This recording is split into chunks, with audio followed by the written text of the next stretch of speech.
Music. All right, we are live. So as people join the live stream, I'm going to go ahead and introduce myself. Hello, everyone. I'm Mnar Adley. I'm the founder and director of Mint Press News and your host of the Mintcast podcast. I'm also joined by my co-host and our senior staff writer, the brilliant Alan Macleod. Hi, Alan. Hello, Mnar. How are you? Good. This show, the Mintcast, is made possible by supporters like you, as we and all independent media outlets face major shadow banning on many of the platforms, and the crackdown on independent anti-war watchdog journalism intensifies. We ask that you support us by becoming a member on our Patreon page, which we will link in the comments. The Mintcast podcast is also available on all of your favorite podcast platforms. And I just actually received some of those analytics for the podcast. We received, I think it was over 100,000 downloads in the course of just a few months. So we were pretty happy about that, giving us better numbers than YouTube has. So we appreciate everybody's support.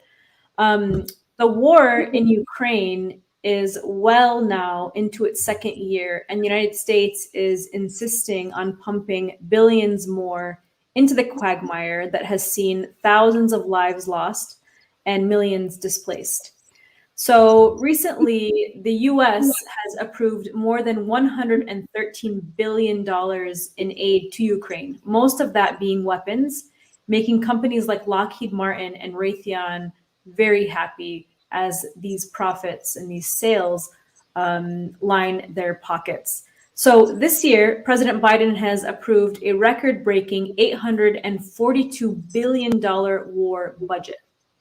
Yet much of this is not even directed towards Ukraine or Russia, but actually directed towards China. So not content with turning Europe into a war zone, it seems the US wants to do the same to Asia, spending huge sums of a ring of bases, supposedly to protect and defend from a Chinese threat in the South China Sea. To break down the war in Ukraine, China, and the permanent war economy, we are very excited to be joined again by author and Pulitzer Prize-winning journalist Chris Hedges. And you can find his work at hedges.substack.com. And we also republish many of his op-eds and analysis pieces. Chris, welcome to the show. Thanks, Mnar. So even as the Ukraine conflict continues unabated, war planners in Washington are gearing up for another potential conflict, this time with China. Could you lay some of the provocative US actions out and perhaps tell us how serious a threat you think this possibility is? Well, it's a serious threat given the mindset of the warmongers who dominate the Washington establishment, and I know many of them. I have dealt with them going all the way back to the conflicts in Central America. So, for instance, when I covered the war in El Salvador, I spent 5 years covering that war. During the Reagan administration, Elliott Abrams was in the State Department, and his deputy was Robert Kagan. And their job was to discredit what we reporters and photographers were documenting on the ground, the kinds of atrocities that were being committed almost daily by the Salvadoran military and the death squads, as well as the murderous rampages by Rios Montt in Guatemala. These are shills for war. It doesn't matter how wrong they are. I, of course, encountered them again in 1989 when I covered the revolutions in Eastern Europe.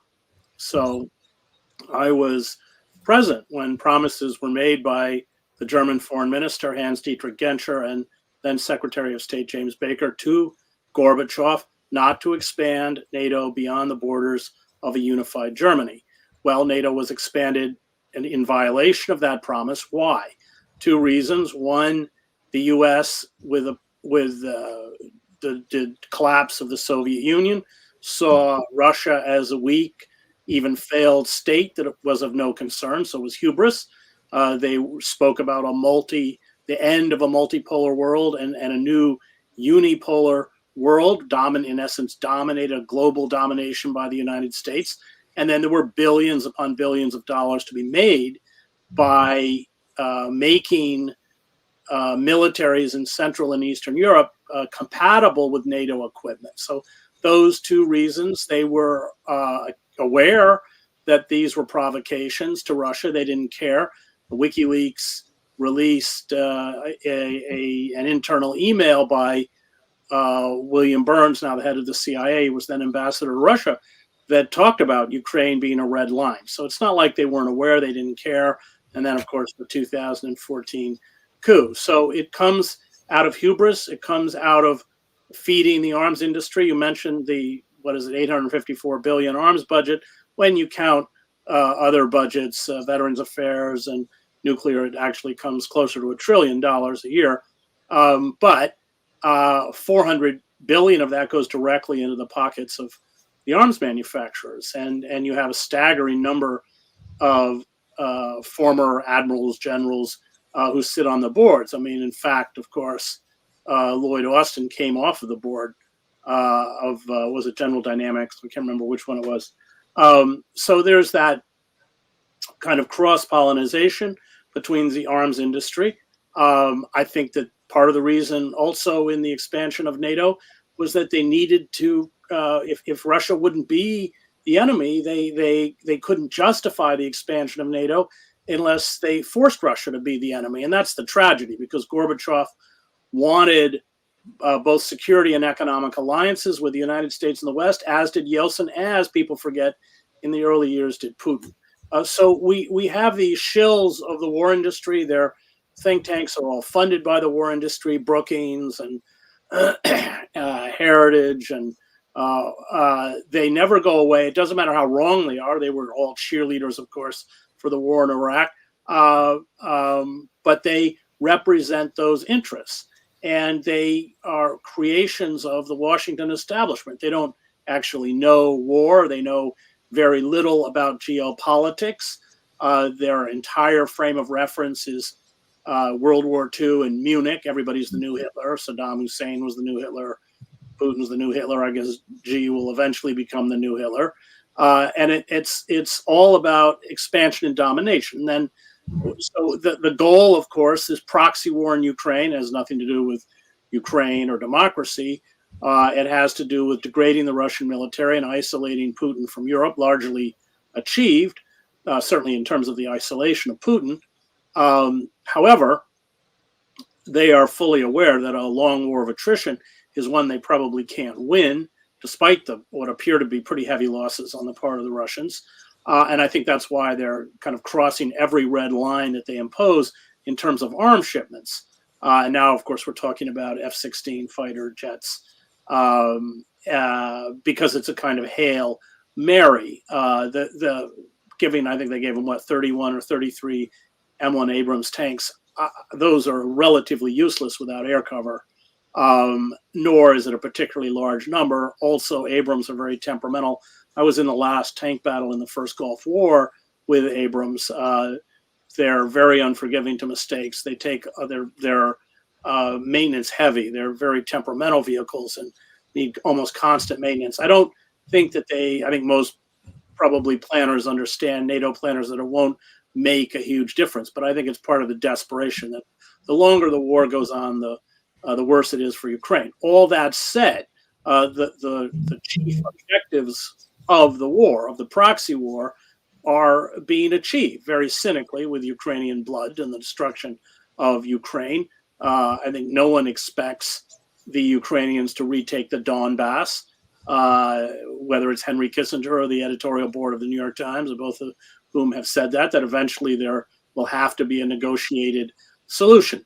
It has upended the traditional Cold War policy of making sure that Moscow and Beijing remain separate. It's pushed Russia, a country rich in natural resources, into the arms of an industrial and technological giant, China. I think a lot of this has to do with the loss of U.S. hegemony. Of course, China is the real prize, and that's why we see this kind of NATO expansion into countries like Korea, Japan, everywhere else. It's why we see the nuclear submarine deal with Australia. It's why we see long patrols in the South China Sea, which would be the equivalent of China essentially sending aircraft carriers and destroyers to go up and down the coast of California. But these people have been around for a very long time. I know how they think. I know and have interviewed many of them. And they're very dangerous because they are blinded by their own hubris, blinded by their own power, although, of course, they have orchestrated one military fiasco after another, starting with Vietnam, 20 years in the Middle East. So they're very dangerous people. And of course, finally, both Russia and China are nuclear powers. And what we're doing is essentially flirting with a nuclear conflagration. So they're very dangerous people. And it doesn't matter which administration is in power. I mean, Victoria Nuland was Dick Cheney's chief foreign policy advisor when he was the vice president, and now, of course, she's in the State Department under Biden. I was just thinking of Victoria Nuland because, she's Robert Kagan's wife. And you mentioned him at the very beginning. It's like the swamp has not been drained. They're all still the same people from both, working in the background within both parties. Yeah, okay, if I can just jump in. Everything you were saying there, Chris, it really reminded me of an article that stuck with me that you wrote a little while back called No Way Out But War. And when you were speaking, I was just looking up, and you said in that article, you said, permanent war has cannibalized the country. It has created a social, political, and economic morass. Each new military debacle is another nail in the coffin of Pax Americana, end quote. That's a really interesting quote. Are you suggesting there that you think American dominance is on the decline? And if so, do you think that makes the United States a more or less dangerous place vis-a-vis the rest of the world? Well, it's clearly on the decline, as anybody who drives through large swaths of the United States will tell you. One decayed city after another, all of the mechanisms of repression that were tested largely on people of color, the way the Israelis do in Gaza, have migrated back to the homeland. Militarized drones, wholesale surveillance, militarized police. We run the largest prison system in the world, 25% of the world's prisoners, although we are only we're less than 5% of the world's population. So we're dying the same way any empire dies. And what happens, and I just as a caveat would say, I studied classics at Harvard, so I'm acutely familiar with the trajectory of the Athenian Empire and the Roman Empire, which died in much the same way. And what happens is that in the inception of empire, they actually use military force very judiciously. But at the end of empire, when they lose that hegemony, they engage in what historians call micro-militarism, and that is they carry out acts of military adventurism that are self-destructive. And that certainly is exactly what the United States has done now for decades. And that is what led to the collapse of both the Roman and the Athenian Empire. In the case of Athens, they attacked Sicily and their fleet was sunk, and most of their soldiers were killed, and then the empire fragmented. There were uprisings throughout the empire. In Rome, it was, again, the dominance of this military machine, 1 million man army that was finally in the final stages of Rome auctioning off the seat of empire. That militarism, when it becomes uncontrollable, it's what the German socialist Karl Liebknecht called the enemy from within, will disembowel the country, which it's done. But also it's unregulated. There's no restraint. There's no control. And this is what Toynbee, the historian Arnold Toynbee, also cites the rampant, unchecked militarism as the most fatal force in terms of the death of empire. I mean, we have essentially allowed China through deindustrialization. That comes, of course, with seeking cheap labor to hollow out the industrial power of the United States. The Chinese economy, I can't remember by what years, is set to overtake the American economy.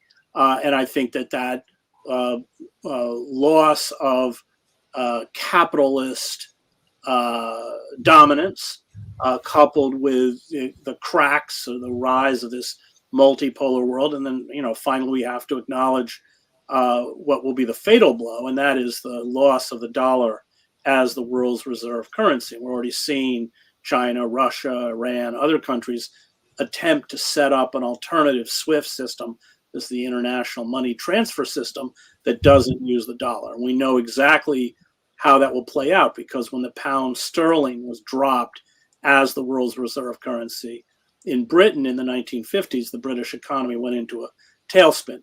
We'll be far worse off, because we fund our military, like much of our government, on debt, and people will not be buying treasury bonds. The value of the dollar will drop precipitously, and the empire itself will become unaffordable. We won't be able to maintain the 750 military bases that are scattered around the globe. So that all of that is coming, and what we're seeing is a kind of desperation on the part of the militarists who are stoking, or the way essentially to deal with that decline is to stoke a confrontation directly with China, and they're planning for it. I mean, we have U.S. Marines are training on storming islands, because that's exactly what they would have to do if there was a confrontation with China. So yeah, these people are really, really frightening, and they have essentially orchestrated one military fiasco after another. I mean, in any functioning state, these people would be held accountable, certainly for the 20 years of war crimes that they committed throughout the Middle East. But of course, they're not. They're not held accountable by the press. They're not held accountable by the power structure, which is an appendage of corporate America, and in particular the arms industry. And so they're allowed to, they've kind of got us in this death embrace as we waltz forward towards catastrophe. And I want to steer this question towards you, Alan. But before I do that, I want to just share this tweet here by John Pilger.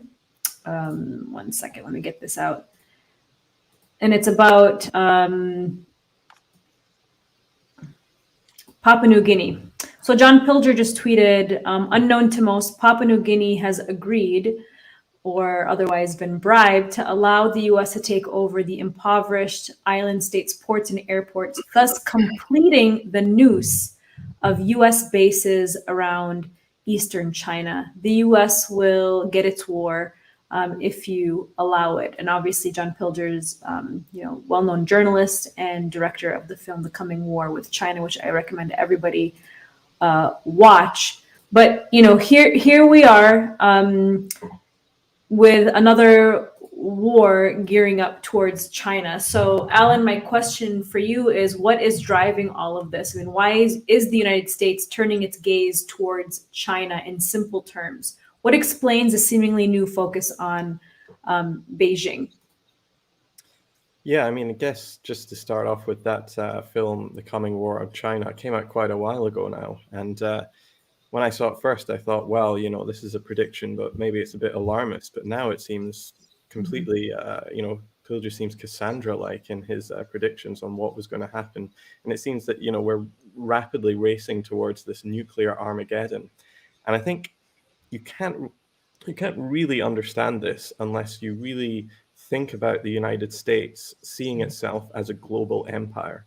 I know people like Abby Martin and the Empire Files talk about this a lot, whereby they say, ultimately, the United States thinks of itself as a planetary power which attempts to control as much of the globe as possible.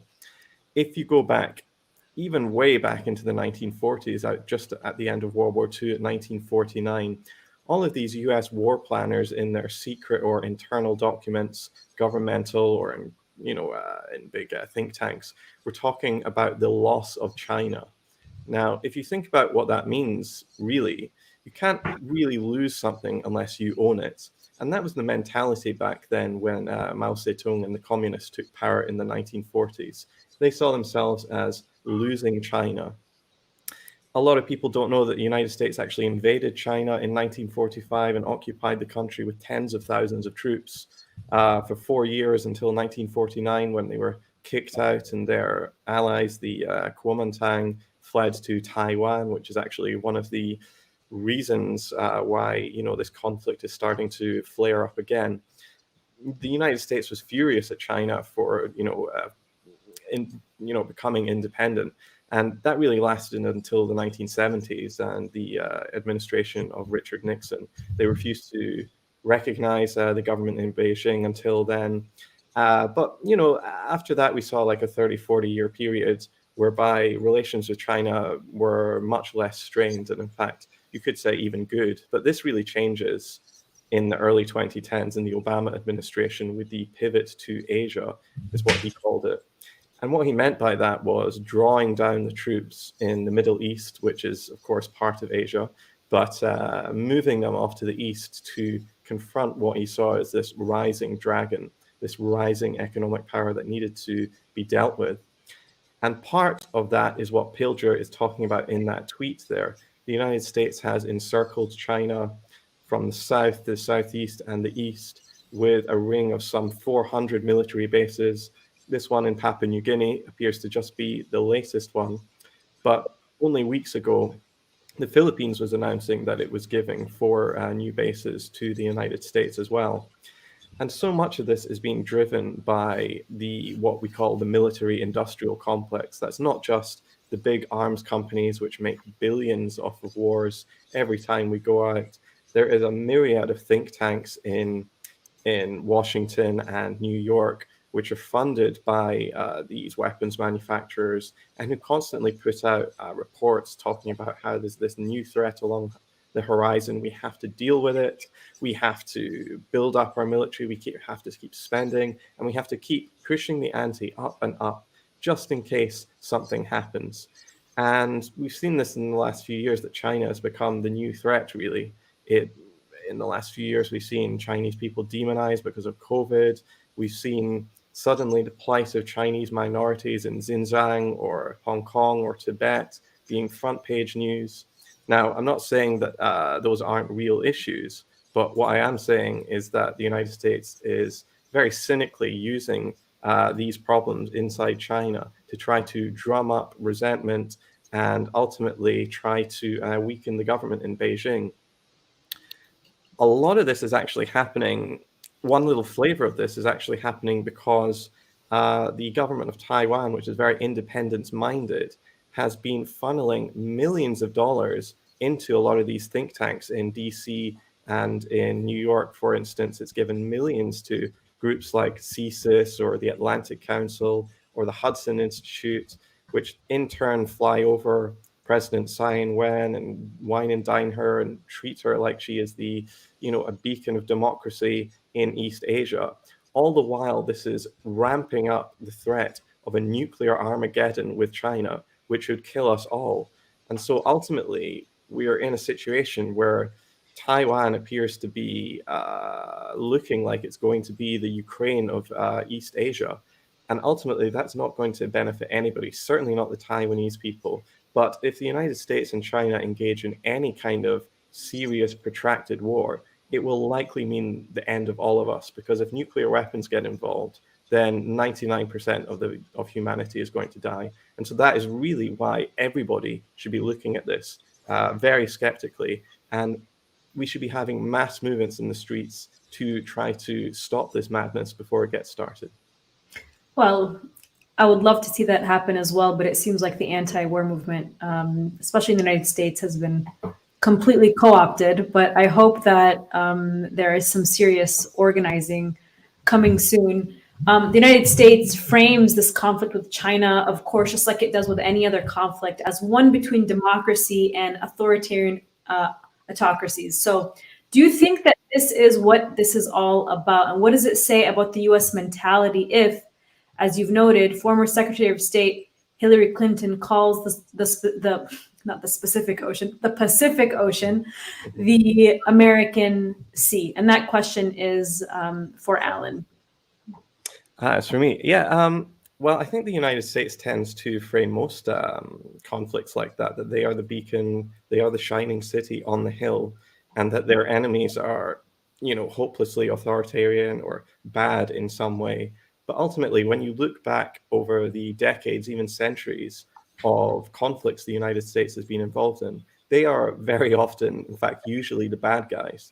There was a recent report done by a US governmental body, which actually showed that there has been more than 250 military interventions by the United States since the end of the Cold War in 1991.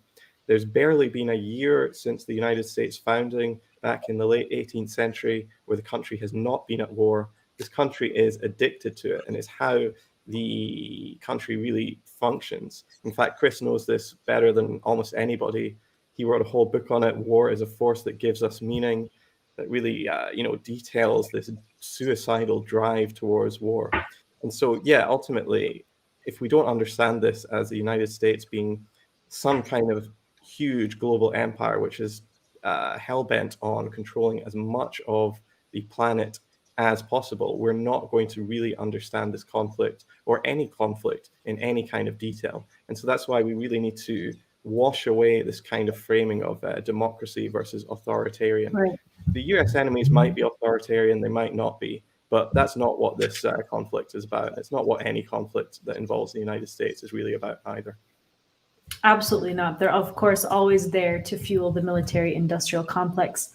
And Chris, at a recent anti-war event in DC, you were excoriating a group you called the High Priests of Empire, meaning journalists, pundits, and politicians. You've seen war up close and personal, and you have suffered serious professional consequences for speaking out against it. Why is it that so few people in similar positions do so, especially these days, instead they're cheerleading for more war? Well, because it's about careerism. It's was clear. I mean, for instance, I spent 7 years in the Middle East. There wasn't any daylight between myself and the other reporters in the Middle East about the folly of attempting to invade and occupy Iraq, but the other reporters were smart enough to be quiet because it was a career killer to come out and attack this call to invade Iraq, as I knew what I was doing. So yeah, it's careerism. You have people, all sorts of people, George Packer and others who were cheerleaders for the war, who didn't come out of the Middle East. They didn't know, it didn't make any difference. And those of us who actually had experience on the ground, including in Iraq, were shut out. So yeah, I think it's primarily careerism. I worked at the New York Times. It's a very careerist institution, and they know how to read, what's good for their career and what's not. So I think that's really what it comes down to. Well, and it seems like we're seeing that kind of same careerism within the political system as well when it comes to people like AOC, who do, a lot of good things, for many issues. But then when it comes to war, they're still pushing Russiagate. They're still pushing the same narratives that come out of the State Department. Is that what we're seeing? Yeah, I mean, the so-called squad has been told that if they want to have political viability, they'll dance to the tune that the Democratic leadership plays. And if they don't dance to that tune, they'll go the way of Dennis Kucinich, was because of redistricting or gerrymandering in Ohio by the Democratic Party, was pushed out of the House. So yeah, it's a very unforgiving system, and they'll lose their media perch as well. I mean, if you don't parrot back the dominant narrative, you don't get on the commercial media, CNN, MSNBC, New York Times, anywhere else. And we saw that with Ilhan Omar when she just stepped out of the norm and talked about the Israel lobby for just a moment. One statement. Well, that didn't last too long, did it? That didn't last too long. It didn't last too long, but yes, you're right. But in that moment, she was completely smeared and targeted in a pretty cruel campaign, unfortunately. Go ahead, Ellen. I was just thinking, we haven't really talked about Ukraine too much. And yeah, Chris, you write about Ukraine a lot. One interesting article I was reading just before this is called Ukraine's Death by Proxy, which you can find at chrishedges.substack.com. In that, you wrote that Ukraine is a pawn for militarists intent on degrading Russia and ultimately China in a self-defeating quest to ensure US global hegemony. The end of this war, like most proxy wars, will be ugly. Can you unpack that for us? What did you mean by that exactly? Well, because proxy wars always, and I've covered many of them, the Kurds, and they always end with betrayal. They will sell Ukraine out as soon as Ukraine can no longer serve the interests of the US empire. Right now, Europe is being made to pay the price of the proxy war, the double-digit inflation. The German industry is crippled with a high price of natural gas, etc. There'll probably be rationing and heating shortages this coming winter. And although we suffer from inflation, we're not as economically impacted. That would change with a war with China, because a war with China would disrupt the global supply chain. In companies like Apple, for instance, I mean, Apple produces 90% of its products in China. We had $690 billion in trade with China last year. As I mentioned before, China's manufacturing has double that of the United States since 2004. It produces the largest number of ships, steel, smartphones. It dominates the global market in terms of chemicals, metals, heavy industrial equipment, electronics. It's the largest exporter of rare earth minerals, as well as the greatest reserve holder. Now, these are and it has 80% of the refining of rare earth metals worldwide. Now, these are essential for computer chips, smartphones, television screens, medical equipment, fluorescent light bulbs, cars, wind turbines, fighter jets, satellite communications, etc. So, a war with China would have an economic impact on the United States that the proxy war with Russia in Ukraine is not having. You would have a massive shortage of a variety of goods and services. You definitely trigger serious inflation, certainly double-digit inflation, widespread unemployment, probably at least initially rationing. I don't see how the global stock exchanges in a war with China would even be able to operate, certainly in the short term, and it would trigger a global depression. So what these militarists are doing, and we're already, of course, the frayed political establishment in the United States. There are anemic political, the bifurcation of the country into antagonistic tribes, the gun violence. I mean, all of this would be exacerbated. So I think what we would really see is tremendous internal upheaval with a war with China. That doesn't matter to these people because it's all about the profits for Northrop Grumman or Lockheed Martin, whose profits have increased by about 40% because of the Ukraine conflict. That's what it's about. But the internal consequences would be really severe. If you're just joining us, you're speaking with Pulitzer Prize-winning journalist Chris Hedges. If you're watching on YouTube, please do like and share the stream. And there is a donate button down below. If you are in an economic position to help us, that would be very helpful, especially if you could become a Patreon. Chris, the Biden administration's latest military budget, as we touched on a little bit earlier, is set to be the largest in history. And there was a report that said it was as much as 144 countries combined. And as you said, that doesn't even include things like nuclear weapons and veterans' pensions. So why does this budget always increase? And hopefully I'm not leading you too much here, but is this spending necessary or beneficial for the American people or for anyone? Well, it increases because the military establishment has no regulation, oversight, or control. So, in fact, in this last budget, the Pentagon got $45 billion more than the Biden administration even requested. There's no auditing. I don't think they've audited the Pentagon in over a decade. Waste, fraud, which we know is rampant. That's incredible. It's just not controlled. So, and that gets back to the point I made earlier. An out-of-control militarism, as Toynbee wrote, is the death knell of any empire. So it's a state within a state. Neither party has any capacity to rein in or control the military, and that's what kills empire. And we just have one more question here, and this one goes to Alan. We want to talk about the big TikTok craze.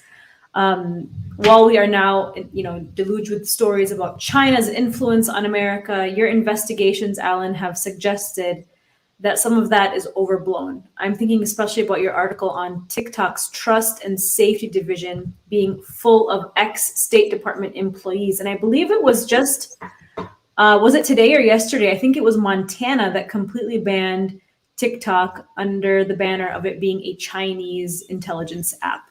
Can you tell us about TikTok? Yeah, The that's TikTok right. craze. TikTok is absolutely huge. It is the #1 social media for young people under 30 the world over. It has grown from a tiny site to something which has something close to about 1 billion users globally in no time at all. And as you said, in this climate of suspicion, we've seen Montana being the first state to pretty much outright ban the app. It's not banning Facebook or Instagram or Twitter, but it is banning TikTok. Now, I have my problems with TikTok. I think it will ruin your attention span. It does collect personal data. But the things that are wrong with TikTok can really be levied at the other big social media apps as well. And this isn't the first time that we've seen a lot of hype around TikTok, a lot of hysteria over the app in Washington. You might remember a couple of years ago, the Trump administration made a big noise about banning TikTok entirely. And it even forced through a lot of draconian legislation to the point where TikTok was actually going to be sold to Microsoft. But very quietly and very quickly, that deal was completely dropped. And nobody even seemed to know why. Even Microsoft itself was in the dark. And what we found out a little bit later was TikTok had come to some sort of agreement with the US government to begin what it called something called Project Texas, which was essentially bringing all this big hardware over and storing it in Texas, in the United States, and bringing in dozens, if not hundreds, of quote unquote former State Department, former FBI, and former CIA officials to run the company's most sensitive divisions, like trust and safety, like security, and like content moderation. And so what I found in my investigations, which really just involved looking at who were some of the most influential people at TikTok and starting to scrutinize some of their backgrounds, was that an alarming number of them had long careers in the national security state. So just as a couple of examples, Christian Cardona enjoyed a distinguished career at the State Department. He served in Poland, Turkey, and Oman, and he was in the thick of US interventionism in the Middle East in the 2010s. For instance, between 2012 and 2013, he was an assistant to the US ambassador in Kabul in Afghanistan. And then he later left that role to become the political and military affairs manager for Iran, for the United States on Iran. And yet, from this long career as a distinguished Mandarin, in the summer of 2021, he dropped all of that and went straight from a top job at the State Department to become the product policy manager for trust and safety at TikTok, which on paper is a move that he appears completely and utterly unqualified for. He is certainly not the only person. We could have a look at somebody like TikTok Trust and Safety Manager Bo Pattison, who was until 2020 a CIA targeting analyst, meaning that he was choosing the sorts of targets that the CIA would go after, perhaps with drones. Not only that, he, according to his resume on LinkedIn, is still a serving military intelligence officer at the US Army, while moonlighting as the trust and safety manager for TikTok.